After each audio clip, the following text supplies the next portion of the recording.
عبده ورسوله الذي لا نبي بعده. قال الله تعالى في القرآن العظيم بعد أعوذ بالله من الشيطان الرجيم والذين جاهدوا فينا لنهدينهم سبلنا. قال الله تعالى قل هذه سبيلي أدعو إلى الله على بصيرة أنا ومن اتبعني. قال النبي صلى الله عليه وسلم في كتاب الحديث بلغوا عني ولو آية. Sadaqallahu azim. Alhamdulillah, wahai saya rahmati Allah Subhanahu wa taala. Satu kesyukuran yang wajib kita berikan kepada Allah Subhanahu wa taala, sebab Allah Subhanahu wa taala masih memberikan kepada kita nikmat hidayah. Setiap harinya ribuan nikmat Allah berikan kepada kita yang kadang-kadang kita lupa. Setiap nadi darah yang mengalir dalam tubuh kita adalah nikmat daripada Allah. Seandainya satu urat nadi saja Allah Subhanahu wa taala hentikan daripada aliran darahnya, maka kondisi tubuh kita akan sakit, bahkan mesti dibawa ke rumah sakit, mau bayar ya. Termasuk satu kedipan mata juga nikmat daripada Allah. Seandainya Allah Subhanahu wa taala hentikan saja kedipan mata kita 5 menit, maka akan keluar air daripada mata kita. Nah, nikmat yang terbesar yang Allah Subhanahu wa taala berikan kepada kita adalah nikmat iman dan Islam. Yang nikmat iman dan Islam ini Allah tidak berikan kepada semua manusia. Hanya orang-orang yang Allah kehendaki sajalah yang Allah berikan nikmat iman dan Islam. Maka ulama bagi tahu tanda-tanda Allah Subhanahu wa taala sayang sama satu orang manusia, maka Allah Subhanahu wa taala dekatkan dia pada agama Allah. Tapi tanda-tanda Allah Subhanahu wa taala enggak suka sama satu orang manusia, maka Allah Subhanahu wa taala jauhkan dia daripada agama Allah. Allah enggak pakai diri dia untuk mentaati perintah Allah. Bahkan Allah dekatkan dia dan Allah Subhanahu wa taala sibukkan dia atas perkara yang Allah Subhanahu wa taala enggak suka. Sehingga untuk mengucapkan istighfar dalam sehari saja dia dilupakan Allah. Cuma rahmati Allah Subhanahu wa taala dahulu, sebelum Allah Subhanahu wa taala hantar Rasulullah sallallahu alaihi wasallam dan sebelum Allah Subhanahu wa taala lantik Rasulullah menjadi nabi dan rasul, maka manusia dalam keadaan jahiliyah. Hidupnya mempertuankan nafsu dan syahwat. Apa yang mereka ingin buat, mereka akan buat. Apabila mereka enggak suka dengan sesuatu, maka mereka akan singkirkan. Manusia tawaf di Ka'bah dalam keadaan telanjang. Satu keluarga apabila lahir satu orang anak wanita akan menjadi sumber kehinaan dalam keluarga itu. Sehingga banyak masyarakat pada saat itu apabila lahir anak wanita mereka kubur hidup-hidup. Mereka bunuh hidup-hidup. Seandainya ada satu orang anak wanita terlepas daripada pembunuhan, kemudian tumbuh remaja, siap dinikahkan, maka seorang ayah ini hanya membutuhkan bendera merah 1 jengkal panjangnya. Maka dia letakkan di depan rumah dia. Ini kode bahwasanya di rumah ini ada anak wanita yang sudah siap dinikahkan. Maka apabila di kampung itu ada 40 laki-laki yang masih lajang, masih nyong-nyong, 40 ini boleh diduri anaknya. Baku ganti. Dan dikala ini wanita hamil, maka hamilnya dipelihara sampai melahirkan.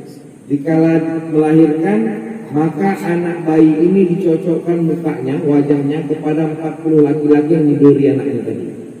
mana yang paling mirip itu yang nikahin.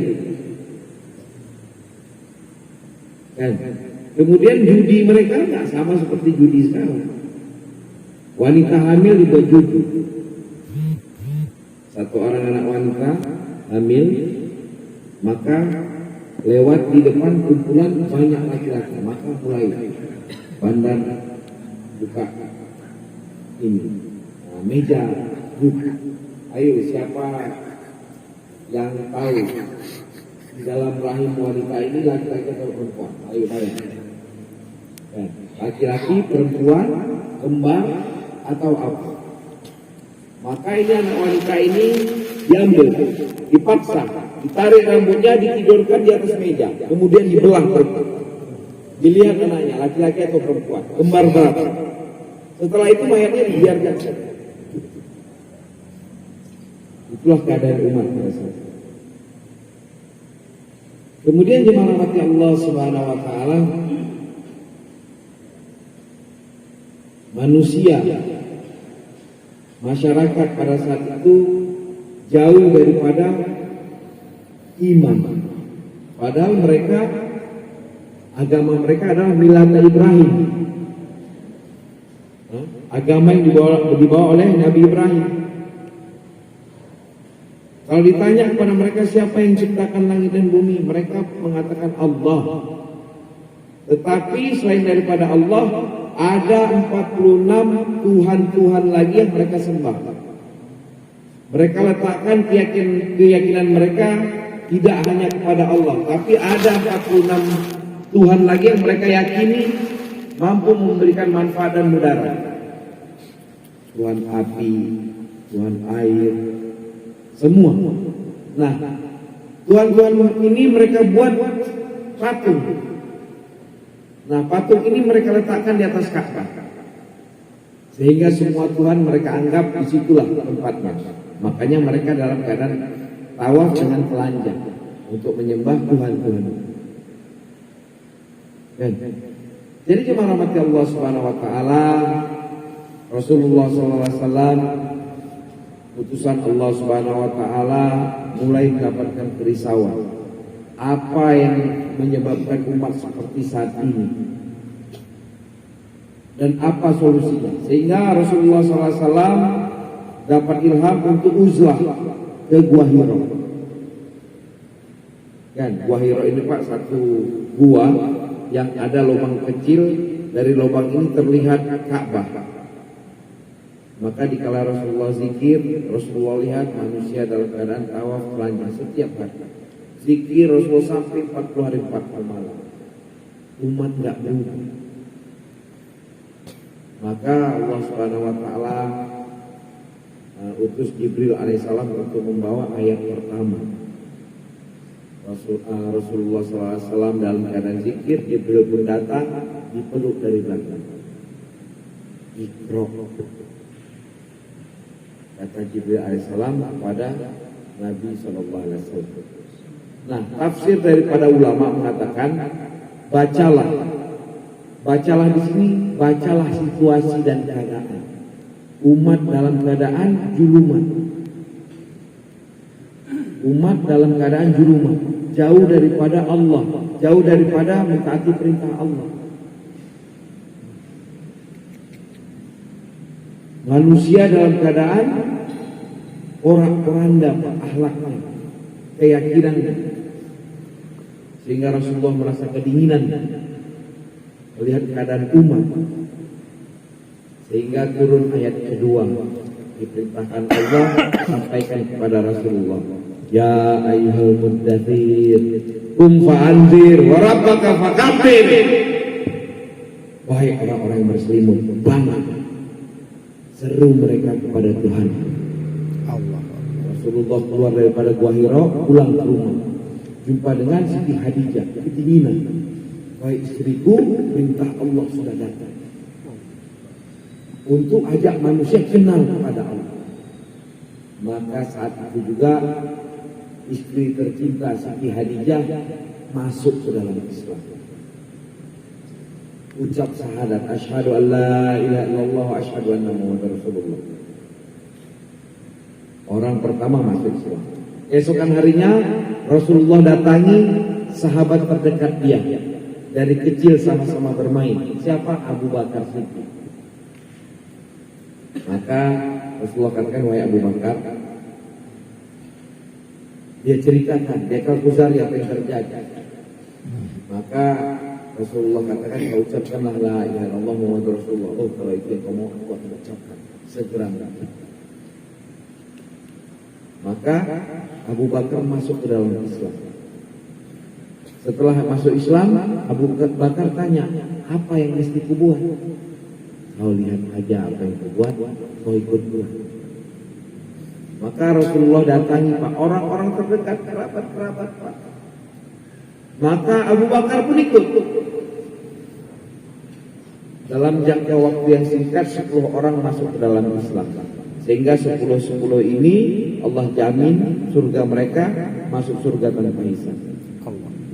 Dan termasuk di dalamnya Umar bin Khattab. Didoakan Rasulullah masuk ke dalam Islam. Sehingga orang-orang potensi sahabat terdekat Rasulullah membuat usaha sebagaimana usaha yang dibuat Rasulullah SAW selama 23 tahun.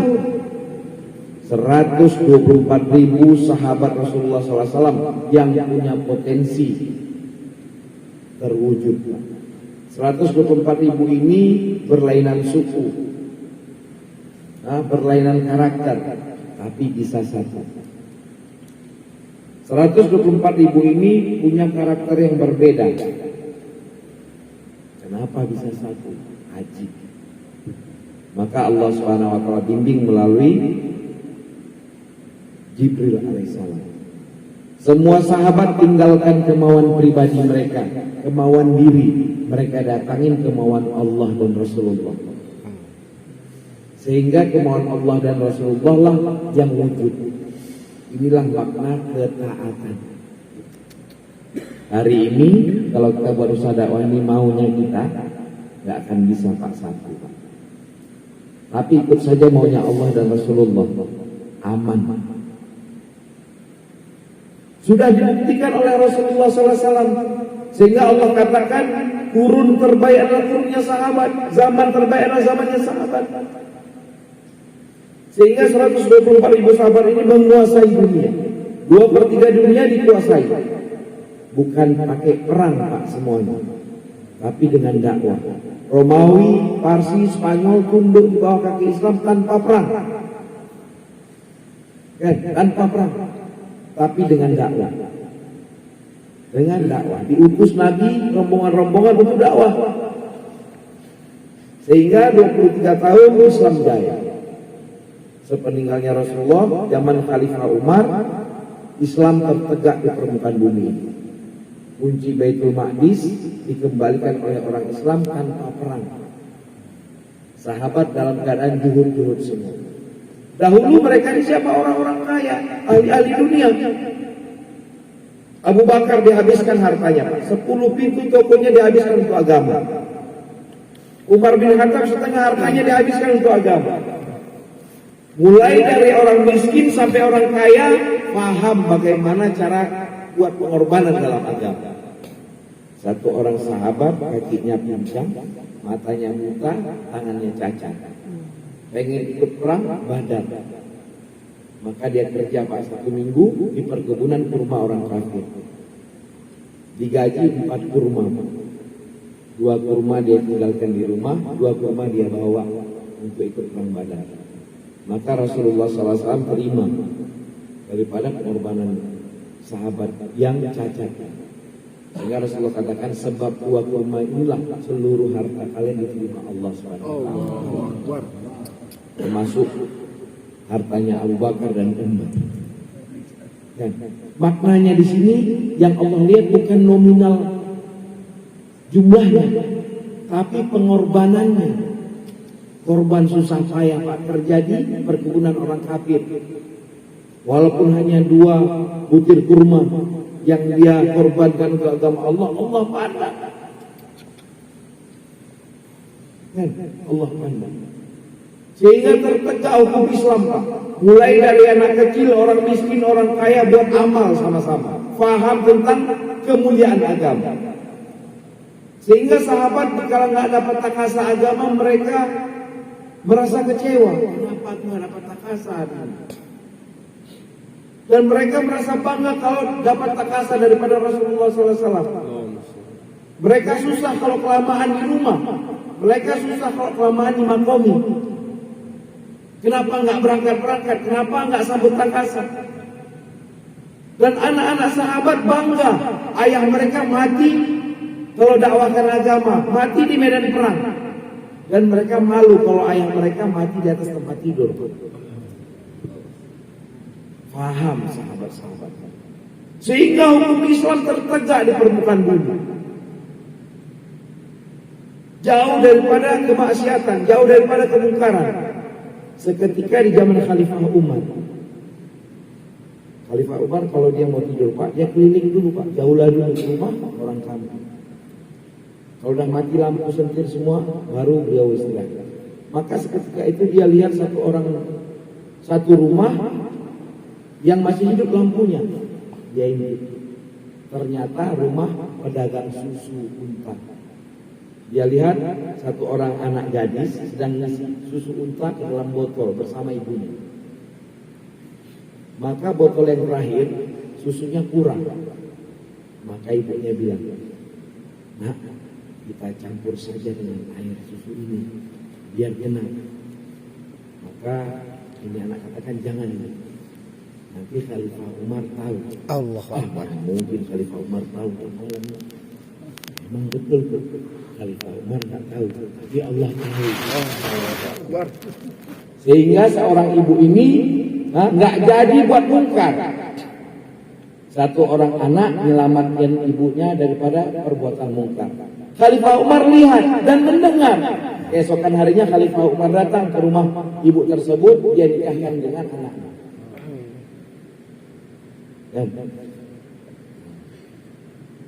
Faham? Islam tertegak sehingga Allah Subhanahu wa taala lahirkan dari perut-perut orang kafir pejuang-pejuang agama Allah, orang-orang yang besar di sisi Allah. Kan? Hafiz-hafizah, alim-alimah, mujahid-mujahidah terlahir dari rumah-rumah orang Islam. Bayangkan Pak, rumah Rasulullah itu Pak terbuat daripada pelepah kurma. Seandainya Rasulullah SAW ini sholat tahajud malam, maka kaki daripada Siti Aisyah mesti ditekukkan Pak. Baru Rasulullah bisa sholat tahajud. Sehingga meninggalnya Rasulullah saja Pak, minyak tanah pun tidak ada di rumah Rasulullah. Sehingga Siti Fatimah anak tersayang pinjam daripada minyak tanah di rumah orang kafir untuk melihat kekasih Allah yang lagi sakaratul maut, untuk melihat wajah daripada ayahanda tersayang. Kecil-kecil Pak rumah orang Islam, juhud-juhud, tidak terang menerang. Tapi dari rumah-rumah sahabat ini Pak, terlahirlah anak-anak yang besar di sisi Allah. Dan Islam jaya, Islam jaya. 1400 tahun yang lalu, seiring dengan waktu, dakwahnya cara Rasulullah sudah mulai ditinggalkan umat, dan sudah mulai ditinggalkan. Mulai generasi baru bangkit yang nggak ngerti agama.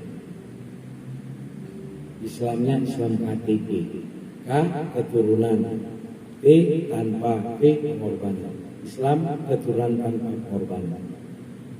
Karena ibu Islam, bapak Islam, kita pun Islam.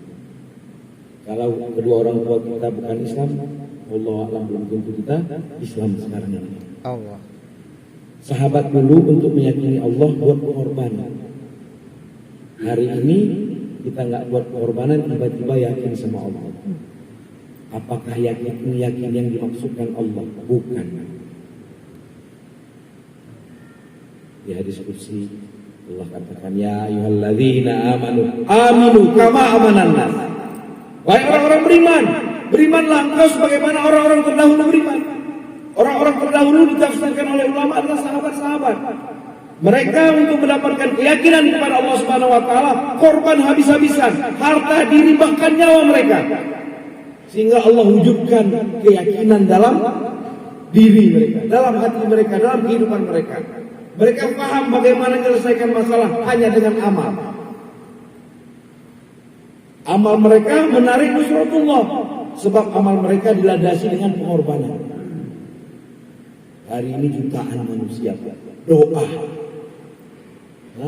ingin sesuatu nggak dikabulkan. Yang doa jutaan.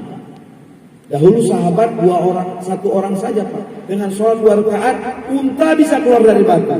Dengan sholat 2 rakaat unta bisa hidup lagi. Dengan sholat 2 rakaat tikus lantar lempengan emas. Coba sekarang Pak, kita coba Pak. 2 rakaat datang nggak goreng pisang.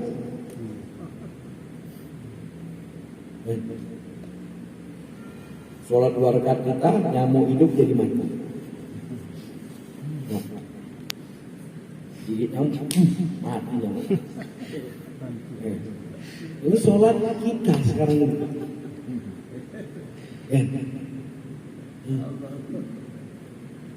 Maknanya apa? Dakwah cara Nabi dengan pengorbanan sudah ditinggalkan. Sehingga sekarang ini Pak, dari rumah orang-orang Islam yang besar-besar dan terang-benderang, maka terlahirlah anak-anak yang durhaka kepada Allah Subhanahu wa taala, yang berani meninggalkan sholat, yang berani bermaksiat dengan terang-terangan. Hari ini Pak, satu orang ibu mempersilahkan anaknya buat maksiat. Kalau lekernya hilang Pak, ibu di rumah, dia cari ke rumah. Mana dapat lihat tapi lekernya satu hilang. Leker. Tapi kalau anak perempuan yang nggak pulang Pak, udah jam 10 malam, kasih biar dia Pak.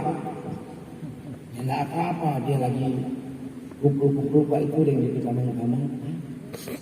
Datang satu orang laki-laki, Assalamualaikum Pak, boleh mau baku dapat dengan Novi? Boleh, masuk. Pak, mau permisi akan ini Pak, mau ada pesta, tamang ada nikah, boleh mau bawa Novi? Oh boleh. Pergi berdua. Orang yang di Bapak bilang, wih, jago ini syirik ini, gentleman dia. Ini baru anak sopan. Dia datang ke rumah permisi aja ke orang anak. Udah jelas-jelas mau buat maksiat Pak. Pulang dari undangan, singgah sebentar Pak di pohon-pohon Pak, gelap-gelapan. Satu orang tua mempersilahkan anaknya buat maksiat. Sebab apa Pak? Dakwah cara Nabi sudah ditinggalkan. Kan? Dahulu Pak, Abdullah bin Umi Maktum, satu orang sahabat yang buta, sholat Pak ke masjid. Seketika dia tanya kepada Rasulullah, "Hai Rasulullah, aku ini buta. Apakah aku wajib ke masjid?" Maka Rasulullah tanya, "Apakah dari rumahmu terdengar suara azan?" "Terdengar ya Rasulullah." "Maka kau wajib ke masjid."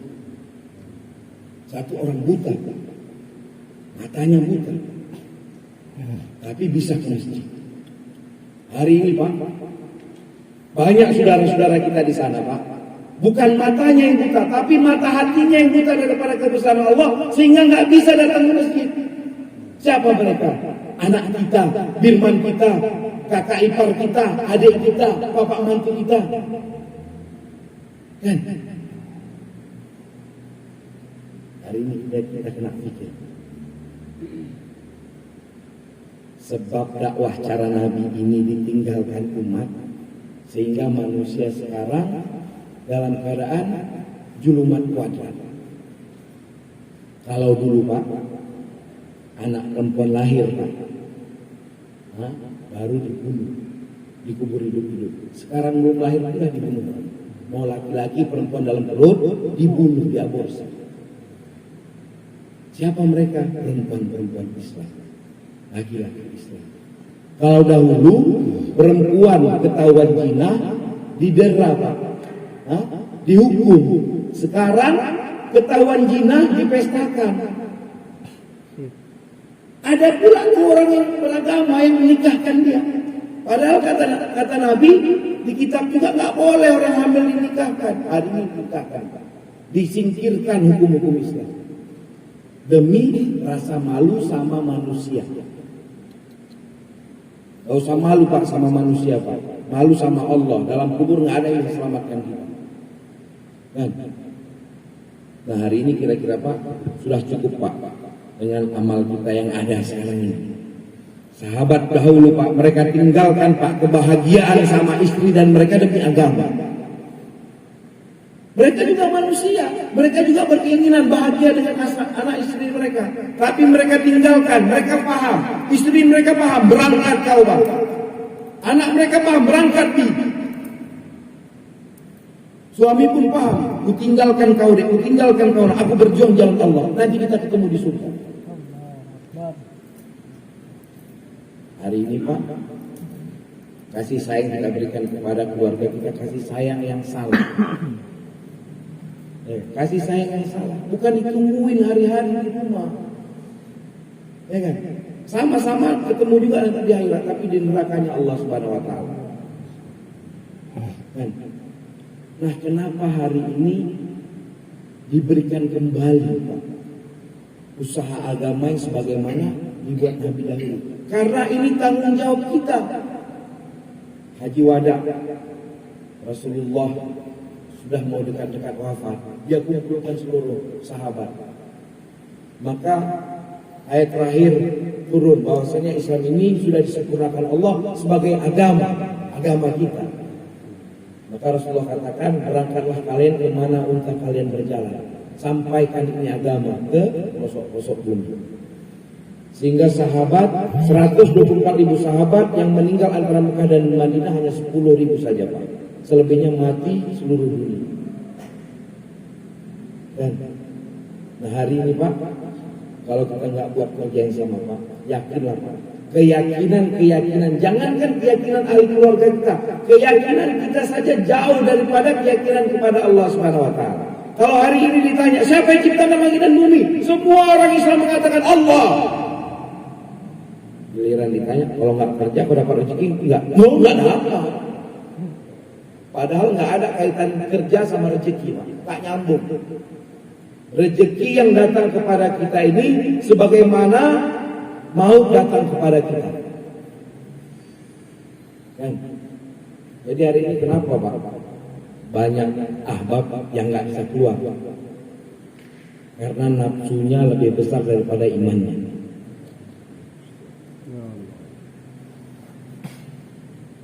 Dalilnya lebih banyak daripada solusinya. Hari ini Pak, jangankan saya yang bodoh ini, Hatta Maulana Sa'ad datang ke hadapan Bapak, tapi Bapak nggak buka hati Bapak untuk agama Allah, nggak akan kertas ke Bapak keluar. Jangankan saya, Maulana Sa'ad datang di hadapan Bapak sekarang ini, mentaskil Bapak, tapi Bapak sudah tidak membuka hati Bapak untuk agama ini, nggak akan berangkat Bapak. Tapi hari ini walaupun saya yang bodoh ini duduk di sini, tapi bapak-bapak sudah buka pintu hati bapak untuk agama Allah, tetap berangkat. Ketahuan Pak, siapa yang buka pintu hati untuk agama Allah supaya enggak. Yang belum berangkat, cepat-cepat ambil tas. Jemaah dari Beroko ini belum berangkat, nunggu yang belum berangkat Pak. Sampai sempurna baru berangkat. Siapa yang berangkat? Insyaallah. Insyaallah Pak ya. Jadi jangan lama-lama Pak. Jangan lama-lama masuk surga Pak. Cepat-cepat masuk surga Pak. Lama-lama masuk neraka Pak. Kelamaan di rumah masuk neraka. Kalau lama-lama keluar masuk neraka. Cepat-cepat Pak masuk surga insyaallah. Insyaallah. Jadilah jiwa pejuang, jangan jadi jiwa pecundang. Jiwa pejuang itu Pak bahagia kalau dapat takasa. Jiwa pecundang itu kalau dapat takasa banyak dalil. Ya kan? Bukan pejuang. Pejuang itu rakus Pak dengan agama karena mereka tahu hidup yang jaya itu nanti dalam akhirat, surganya Allah Subhanahu wa taala. Ya kan? Di dunia ini mimpi Pak, mimpi jadi pedagang, mimpi jadi presiden, mimpi jadi camat, mimpi jadi bupati Pak. Nanti kalau udah masuk kubur baru tersadar, ternyata aku bermimpi. Karena kematian itu adalah awal kehidupan yang sebenarnya. Pak ya. Insyaallah Pak ya. Yang baik datang daripada Allah, yang salah-salah datang dari kebodohan saya. Karena amalan nggak ada sehingga bapak-bapak nggak bangkit bawa tas. Salah saya. Tapi nanti di akhirat kalau ditanya Allah, waktu dulu kenapa kau nggak tasjil? Oh saya tasjil ya Allah, tapi mereka aja nggak mau keluar. Selesai. Apa ya? Subhanallah bihamdihi, subhanallah wa bihamdihi. Assalamualaikum warahmatullahi wabarakatuh. Waalaikumsalam warahmatullahi wabarakatuh.